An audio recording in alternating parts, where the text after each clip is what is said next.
It's time, guys. Gardening season is officially upon us. Yes, I'm totally aware that there's a buttload of snow outside, but people everywhere are already starting their seeds indoors, and we're ready to start our first seeds indoors in a matter of 2 weeks.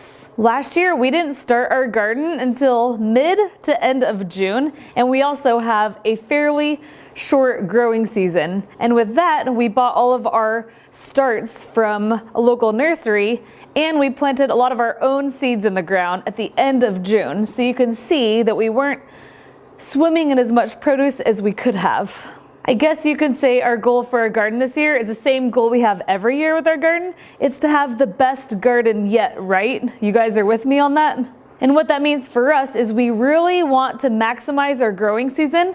We want to get stuff in the ground as early as possible. We want to be in control of exactly which varieties we grow. We want to take frugality into mind. And to us, what those things mean cumulatively is we want to start our seeds indoors. I guess you could say starting seeds indoors is really the equivalent to buying transplants and getting those in the ground as early as possible. But if you're planning on having a large garden or really maximizing your space, transplants can get kind of costly.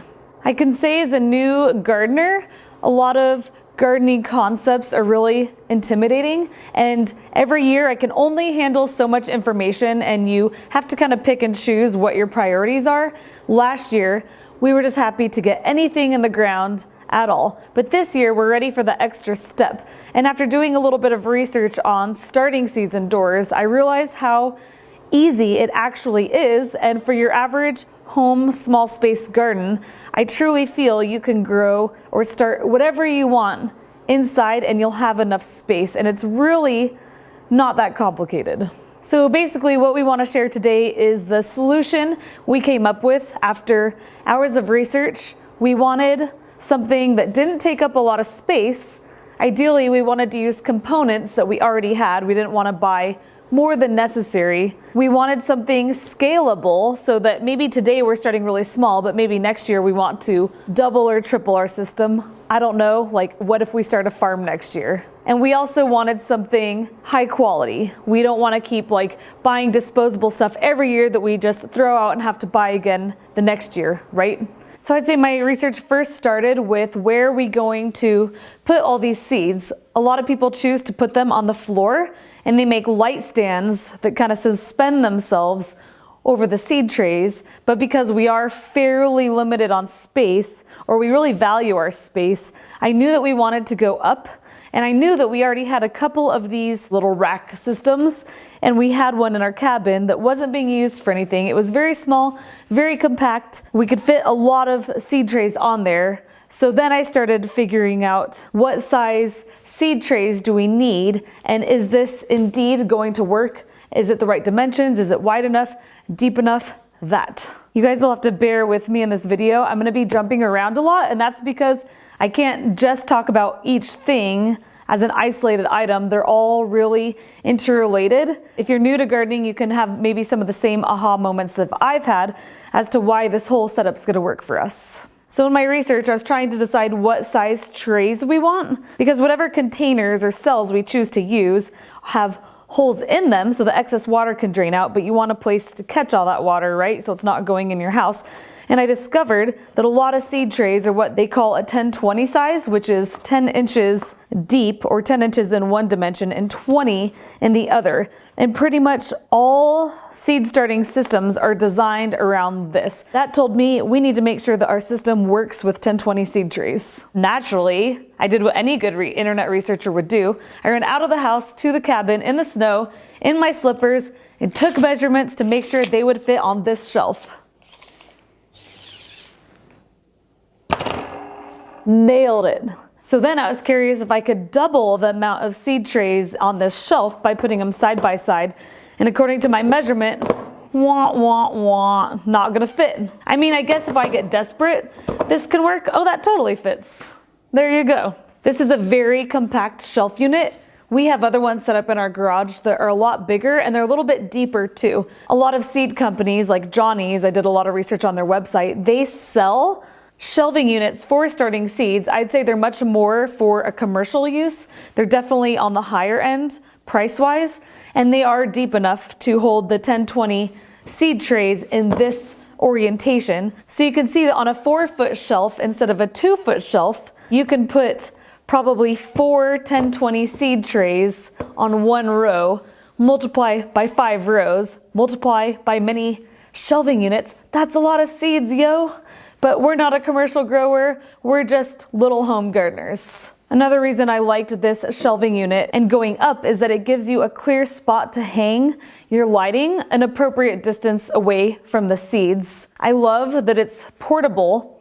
I looked into building some sort of a wood workbench for the garage, and we can put all of our seeds on there. Maybe put the 5 seed trays next to each other, and then you have one giant strand of lighting above it. And it doesn't work out ergonomically in our space. We don't really know where we want our seeds. We don't know where they're gonna be out of the way. We don't know if we want them in the garage, or we don't know if we want them in the house on the south side, so that we're taking advantage of that natural light. So I felt by using this unit here, it gives us the freedom to easily, with all of our seeds on it, move it around to different locations to see what works best for us. So you can see, this is not simply a shelf. This is an incubator of life. It is the gateway to your family's nutrition. All right, we survived picking out a shelf. I know, doesn't seem like a big deal, but it is. Now we can move on to greater and more exciting things. So the next thing I was thinking about is, what do I put my seeds in, and then also make it easy to transplant them to the garden. We're gonna need a little bit more space for this. That and the pregnant lady's tired of sitting on her knees on a concrete floor.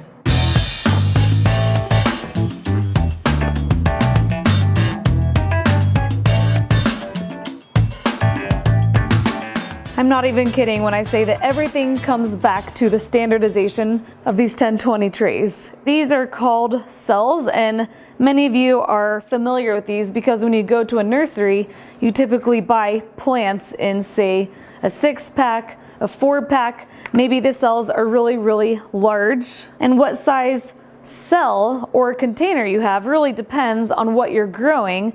But the point, going back to these 1020 trays, is that they accommodate a large variety of cell sizes, and you're not missing out on any space in the tray. These cell sizes are all paired together to maximize space in that tray. So if you have your own containers that are, say, round, you're only going to be able to fit a handful in the tray, and they're all going to be mismatched.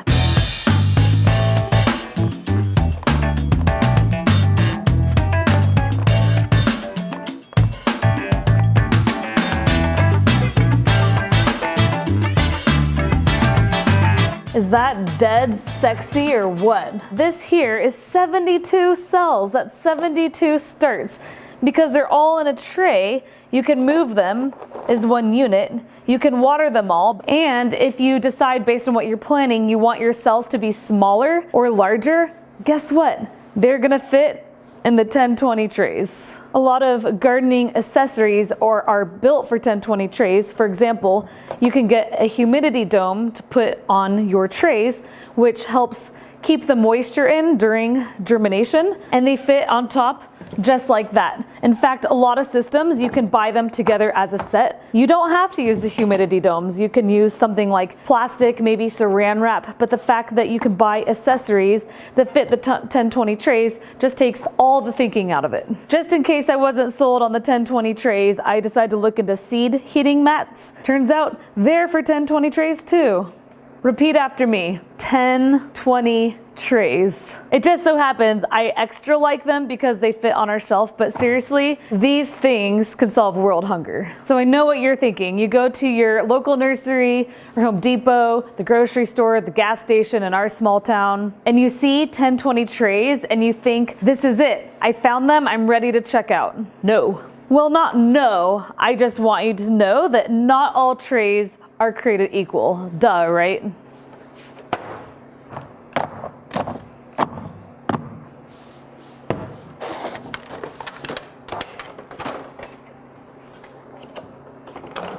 There's what I would say is the home gardener version, and then there's more the commercial version. One, yes, it is reusable. You can reuse it season after season, but it's probably not going to last forever. It's going to be easily damaged, and it's not going to put up with the abuse of some people's gardening lifestyles.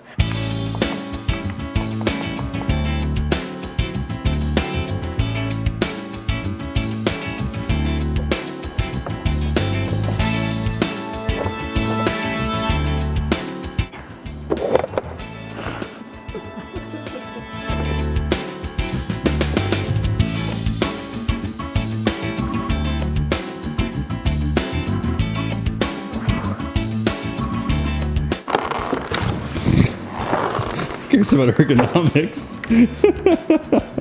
Mm-hmm.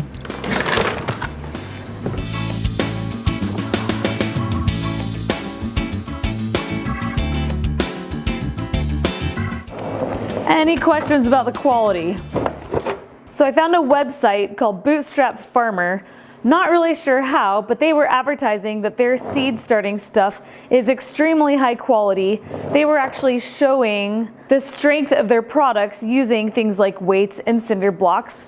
And until I went to their website, I didn't realize that there were quality differences and all of these things. And it kind of hit me that's what I want. I really want to get away from all of this disposable stuff, and I want stuff that I can be abusive with, and it's going to last year after year. Yes, yes, yes. So then they sell humidity domes for their 1020 trays. This is what you'd buy just off the shelf, which is what we bought today at a local hardware store. These are not sturdy at all, but it goes perfect with its soulmate here. It's like peanut butter and jelly.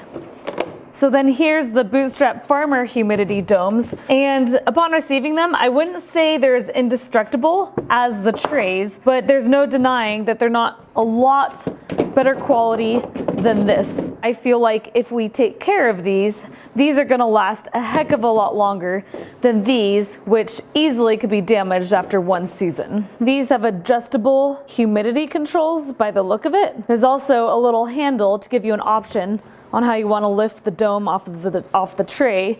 And this one, just a humidity dome, no bells and whistles. This isn't something I thought about, but let's just see if this will fit in here with the dome on. Woo! Wow, barely. Last thing to note, I saw today on Bootstrap Farmer's website that they back their trays with a 1-year warranty. There's no warranty information on these, so I'm going with no warranty. These trays are made with food-safe recycled plastic. This is mystery plastic. So then I asked myself, if there's such a difference in the trays and the domes, well, what about the cell trays, right? Huge, huge, huge, huge quality difference in these cells. Again, it is possible to save these season after season, but in my mind, it's just, they're so disposable, and it feels like you're walking on eggshells, where this is clearly indestructible. You can reuse these season after season, no problem at all.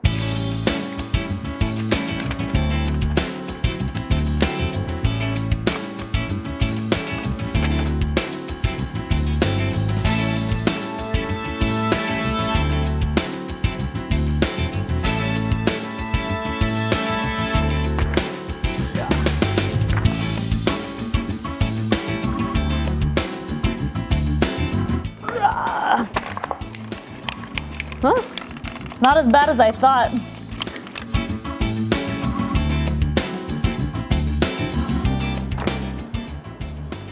So the size of the cell is what they call a 72. So they're 1.5 inches, I think, by 1.5 inches, but that's not how you find them. It's based on how many cells at a certain size will fit in a tray, if that makes sense. So doing the math, these little 6-pack containers, we had to buy 60 at a time, which is enough to fill 5, 10, 20 trays, which is great because that's how many we bought. We paid $25.99 for 60 of these, and I would say they pretty much last for life if you take care of them. These guys, if you bought them every single year in the same quantity, you'd be spending between $17 and $18 a year, which means 2 years of buying these for 5 of your 1020 trays you're already gonna come out ahead. So we're sold on the 1020, we're sold on the quality. The next thing we had to decide is what cell size do we want? Bootstrap Farmer has a really great article on their website explaining the different cell sizes, which not every company provides that offers seed starting supplies. And I found that to be extremely useful. And I think that the key takeaway wasn't necessarily which cell size to get, but was more that we have options, and every size we could get enough to completely fill the container, and we can invest in multiple sizes and use them when it's appropriate. But for the record, we did end up purchasing the 72 cell size, which is 1.5 inches by 1.5 inches, and based on their website, they said this is the most popular choice, and it's really ideal for most vegetables. You might want to go up in size if you're planting something that needs to be in cells longer, like you need to wait longer before you transplant it. Maybe things like melons, I think they have listed, peppers, tomatoes. You know, we might want that, but I think right now, because we were forced to buy these guys in a 60 pack, which is enough for all of our 1020 trays, we decided we're just gonna stick with these and we're gonna see how it goes. So another thing that sold me on Bootstrap Farmer supplies was that the 72 cell, they sell in a 6-pack. And I think that is just freaking cool because they just seem incredibly useful. Because we have a smaller garden compared to what someone growing commercially has, we might only be planting 6 of one thing. And because we're limited on space, I feel like we can take out just the seedlings that are ready for transport instead of taking the whole dang cell tray out to the garden, right? They do have an option to give you the 72 cells in 6-packs, but they also have a giant flat of them, I think is a terminology, to put in the 1020 trays. The point is I feel that they have a lot of options that really gives you the ability to customize large and especially small scale seed starting. Because this stuff is such high quality and it's so uniform and systematized, I feel like storing it, especially when you're limited on space, is extremely easy. In this amount of space, with the 72 size cells, we can start, I think, 360 seedlings. That's ridiculous. But you can see, like, this is gonna take up nothing in the off season. All of these cell packs stack very nicely, and you can store it with the lid on it in a little tiny compact space. Wow, that's a lot of information. For those of you still here, you're troopers. There's one more thing to cover.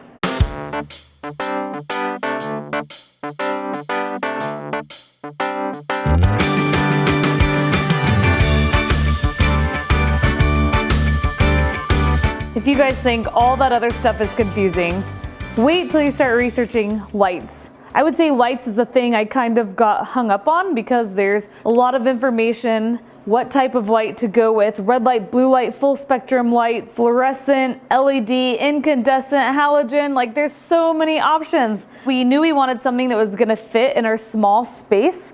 Some people use shop lights, but most shop lights are sold in 4-foot lengths, which might be good for some people, but not us with our little 2-foot setup. We also knew we wanted LEDs because they use less energy and they last a long time, but you're gonna pay a little bit more for them. We're trying to give our seedlings the best growing conditions possible, and to do that, we need to mimic the sun. So to my understanding, from the sun, seedlings and plants like both ends of the spectrum, the warm and the cool light. You'll see lights marketed as warm or cool. When you look for a grow light, they give you the 2 extremes, red and blue. The downside is red and blue makes what? Pink. I'm gonna be honest, guys, somewhere around the 1 or 2 hour mark, I just stopped my research and I bought a 2-foot long LED grow light with the red and the blue lights. It was affordable, done. These lights each come with their own electrical cords, so you can plug them in and control them individually, but you also have the ability to daisy chain all of them together, and then you control all of them with one switch to turn them on or off. What I don't know, and I don't think is included in this, is a timer. So that's something we're gonna want because we don't want to manually turn these on or off every day. We wanna set them to be on for, I think, somewhere around 16 hours a day, whether we're home or not. Lastly, they come with a couple different attachment options. So these are gonna mount just like this, which I think is perfect. And then something that we're gonna have to work towards, hopefully Jesse will help me with this, is the ability to potentially lower them closer or raise them further away from the seedlings as the seedlings go. You gonna start growing, sucker.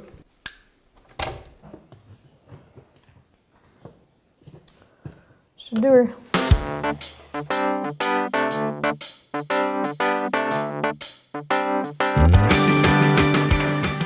That daisy chain works. That's a lot of light. My gosh. Looks like you're welding in here. You're like a magenta. Holy smokes, those little seedlings are gonna go nuts for that. I don't know. I wonder if it's too much light. I guess we'll find out. I'm just worried if every time you turn that on, if the whole neighborhood's power flickers. Think Bugaboo will sit under these? Yeah. We'll try. Probably try. Oh, there you are. Wow. That's a lot of light. That's way more light than I thought. That'll do, kids. That'll do. There you have it, guys. It's our grand plan for starting our first seeds in 2 weeks. If you've gone through all this research yourself, I feel like you could probably relate to the challenges of not knowing what size trays to get or what to start your seeds in or how much to water them, which lighting to get, where to put them. There's just so much confusion. And if seed starting is new to you, you might be thinking, what's the big deal? It seems pretty simple to me, and there is a lot of truth in that. But I think I could say, as someone that hasn't had a lot of gardening experience under my belt, this stuff is intimidating. It does take time to really refine your system, but at the end of the day, I feel like what I'm really passionate about is encouraging others to get started with what you have. All of this stuff I feel are just details. At the end of the day, gardening is extremely simple. Don't go into it trying to not fail. Go into it trying to learn something. You can only do research so much, and then you have to take action and get started on your garden. So whether or not you choose to start your seeds indoor this year or whenever you're watching this video, if gardening is something you want to do, then get out there, plant something, don't listen to the naysayers, and forget about the rest. Can they see the thing set up? You guys want to see that? You want to see it all put together? Yeah. Heck yeah, it was like, come on. I mean, please. Pretty please. So, is there a plan for this at night when we're trying to sleep? So I believe we don't sleep much longer than 8 or 9 hours. Right. So if we time it right, it'll be on when we're awake and off when we're sleeping. That sounds like a really great plan.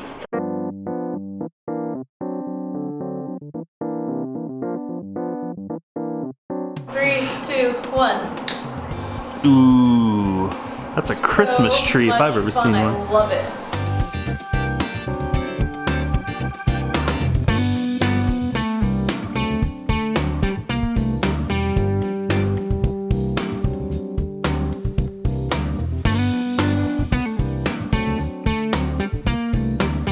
Like a couple weeks before Christmas and all the presents are under the tree, but now you have to wait for Santa to come. Yep. And you just we need like a seed planting day advent calendar. Yep. Every day there's like a chocolate carrot that you open or chocolate sunflower.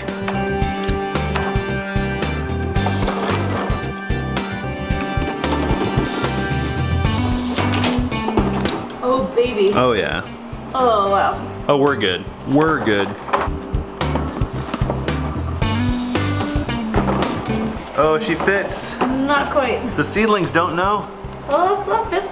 Nice work. It's time for my Instagram photo. Oh yeah, that's... You know, proof or it didn't happen. Yeah, if it doesn't end up on Instagram, it's not real. What? That looks so real.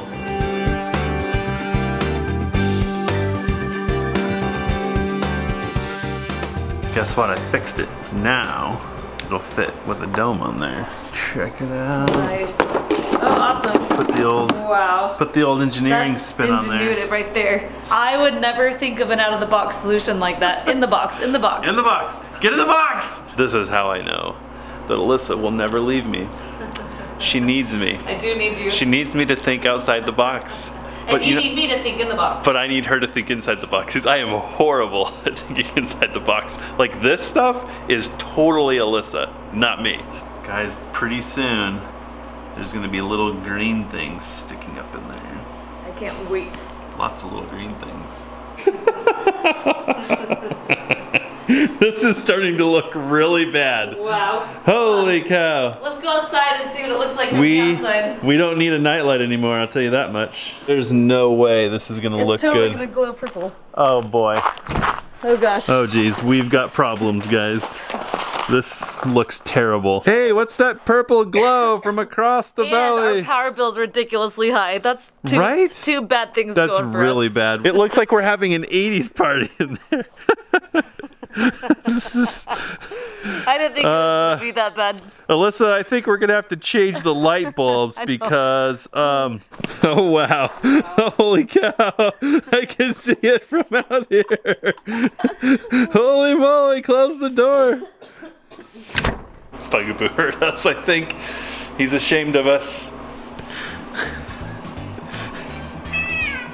He's not sure what's going on down here.